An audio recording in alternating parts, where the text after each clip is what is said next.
En los albores del tiempo, antes de que el universo conocido tomara forma, existía un reino de luz pura, inefable y perfecto. Este era el pleroma, el hogar del Padre Invisible, una entidad de bondad y conocimiento absoluto, una fuente primordial de la que emanaban seres de luz y sabiduría. De este reino de perfección surgió una idea, un eco que resonaría a través de la eternidad, la creación de un mundo que reflejara su gloria. Sin embargo, en las capas más externas de esta existencia divina, ocurrió una fractura. Una de las emanaciones, en su afán por crear por sí misma, generó una entidad imperfecta, un ser lleno de arrogancia y limitaciones. Este ser, conocido como el Demiurgo, no conocía la verdadera fuente de su existencia. Se creyó el único Dios, el Creador Supremo, y en su ignorancia, modeló el mundo material, nuestro mundo. Este mundo no era un reflejo del pleroma,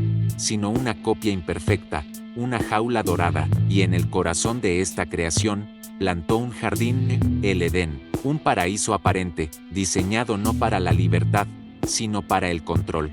El Demiurgo, el dios de este mundo, formó a Adán y Eva como obra de su poder limitado, pero sin saberlo, el Padre Invisible infundió en ellos la chispa divina. Así, quedó atrapada en su interior una luz verdadera, una esencia que no provenía del Demiurgo, sino del Padre Invisible, de dimensiones superiores que él jamás pudo comprender, pero a los que mantuvo en la ignorancia de su verdadero origen. Este fue el escenario del gran engaño. El Edén no era un regalo de amor, sino una prisión de ignorancia, y así comenzó la historia de la humanidad, atrapada entre el recuerdo borroso de un hogar de luz y las cadenas de un Dios celoso. Exploremos ahora la naturaleza del Padre Invisible, esa fuente primordial de toda existencia. Imaginen una conciencia pura, una luz que no proyecta sombra. El Padre Invisible no es un ser que juzga o castiga, es la personificación del amor incondicional, la sabiduría y la verdad.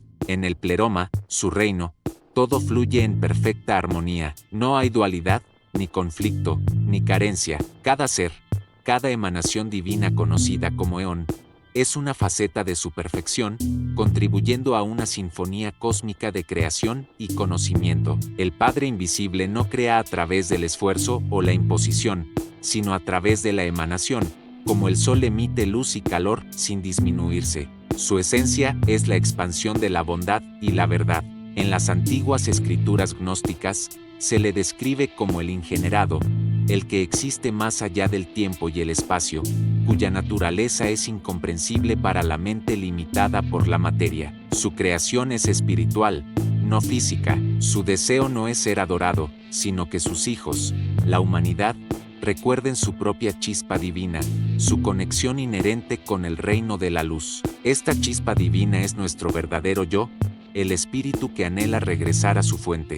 El Padre Invisible no nos abandonó, fue el velo del mundo material, tejido por el Demiurgo, lo que nos separó de su memoria. A través de la gnosis, el conocimiento intuitivo y revelador, podemos rasgar ese velo. Cada acto de bondad, cada búsqueda de la verdad, cada momento de introspección profunda es un paso más cerca del Padre Invisible. Es recordar que somos más que carne y hueso, que somos herederos de un reino de luz infinita. No somos seres humanos viviendo una experiencia espiritual, sino seres espirituales viviendo una experiencia humana. La naturaleza perfecta, la belleza sublime del arte, el amor puro entre las almas, son ecos tenues del pleroma, recordatorios sutiles de nuestro verdadero hogar. Ahora, adentrémonos en la figura opuesta, el dios de este mundo, el Demiurgo. A diferencia del Padre Invisible, cuya existencia es pura emanación, el Demiurgo es producto de una caída, de una ignorancia fundamental. Su nombre significa artesano o constructor público, y eso es precisamente lo que es, un arquitecto, no un creador verdadero. Su poder se limita al universo material que él mismo ha moldeado. Ciego a la existencia del pleroma y del Padre Invisible, el Demiurgo se proclama a sí mismo como el único y verdadero Dios. En su arrogancia, declara: yo soy Dios, y no hay otro Dios fuera de mí. Este es el Dios del Antiguo Testamento. En muchas interpretaciones gnósticas, un ser celoso, vengativo y autoritario. Exige obediencia ciega, sacrificios y adoración. Su ley no busca la liberación espiritual, sino el control y la sumisión. El mundo que crea es un reflejo de su propia naturaleza imperfecta. Es un sistema dualista, lleno de opuestos, luz y oscuridad, placer y dolor, vida y muerte.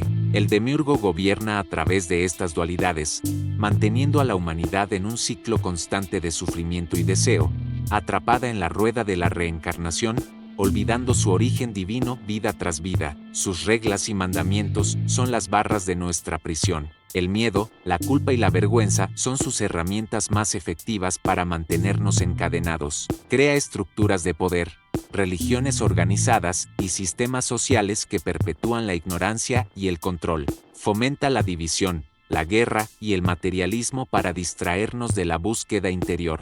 Nos enseña a buscar la salvación fuera de nosotros mismos, en rituales externos y en la obediencia a sus arcontes, sus sirvientes cósmicos, en lugar de encontrarla en la chispa divina que yace latente en nuestro interior.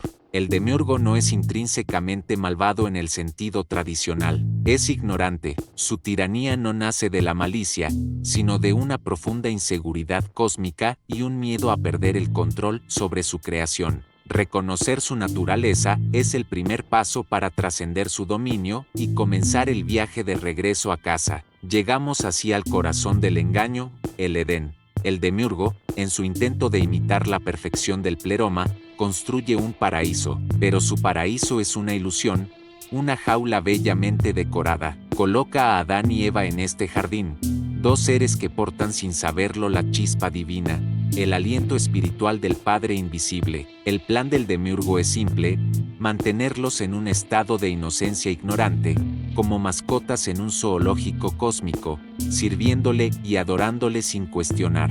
Para asegurar su control, establece una prohibición: no comer del árbol del conocimiento del bien y del mal. ¿Por qué? Porque ese conocimiento, esa gnosis, les revelaría la verdad de su situación, les haría conscientes de su propia divinidad y de la naturaleza imperfecta de su creador. Se darían cuenta de que estaban desnudos, no en un sentido físico, sino espiritual, despojados de su verdadero poder y conocimiento. La serpiente, en la narrativa gnóstica, no es una figura de maldad, sino un agente de la sabiduría, a menudo asociada con Sofía, la emanación divina cuya caída dio origen al demiurgo. La serpiente no engaña a Eva, la ilumina, le ofrece la oportunidad de abrir los ojos, de conocer la verdad. Al comer del fruto, Adán y Eva no cometen un pecado original, cometen un acto de rebelión espiritual, adquieren conciencia. La reacción del demiurgo es de furia y miedo, al ver que sus creaciones han probado el conocimiento y se han vuelto como uno de nosotros, los expulsa del Edén. Pero esta expulsión no es un castigo, es una liberación. Son arrojados al mundo material, un lugar de sufrimiento, sí, pero también un campo de pruebas donde ahora tienen la oportunidad de luchar, aprender y recordar su origen divino para finalmente trascender la prisión del demiurgo. La caída no fue una caída en el pecado, sino el comienzo del arduo pero necesario viaje de la humanidad hacia el despertar espiritual y el regreso al pleroma. Hemos viajado desde la luz inefable del pleroma hasta la oscuridad de la prisión material. Hemos visto la dualidad entre el Padre invisible, la fuente de todo amor y verdad, y el demiurgo, el arquitecto ignorante de nuestra jaula. La historia del Edén no es un relato de pecado, sino una alegoría de nuestro despertar. Somos descendientes de Adán y Eva, no en su supuesta vergüenza, sino en su valiente acto de buscar el conocimiento. Dentro de cada uno de nosotros reside esa misma chispa divina, ese fragmento del pleroma que anhela regresar a casa. El mundo del demiurgo, con sus distracciones, sus miedos y sus falsas promesas, trabaja constantemente para mantener esa chispa oculta, para hacernos olvidar quiénes somos realmente. Pero la verdad, una vez plantada, no puede ser destruida. El conocimiento, la gnosis, es la llave que abre las puertas de la prisión. El despertar espiritual no es un evento único, sino un proceso continuo de recordar. Es cuestionar las narrativas que nos han impuesto, mirar más allá del velo de la materia, y reconocer la divinidad que habita en nuestro interior y en los demás. Es elegir el amor sobre el miedo, la sabiduría sobre la ignorancia. No estamos condenados, estamos en un viaje de regreso. La luz del Padre Invisible nos llama constantemente a través de los ecos de la belleza, la verdad y el amor en este mundo imperfecto. El camino es personal y único para cada alma, pero el destino es el mismo, la reunificación con la fuente. El gran engaño ha sido revelado. Ahora, la elección es tuya. ¿Seguirás durmiendo en la comodidad de la jaula o te atreverás a despertar y reclamar tu herencia divina? Gracias por acompañarnos en este viaje de revelación. Si estas palabras despertaron algo en ti, suscríbete y deja tu like. Cada apoyo impulsa este mensaje contra la oscuridad del Dios de este mundo. Únete a nuestra comunidad y sigamos iluminando las verdades que nadie se atreve a contar. Bajo la guía del Padre Invisible, despierta a la verdad.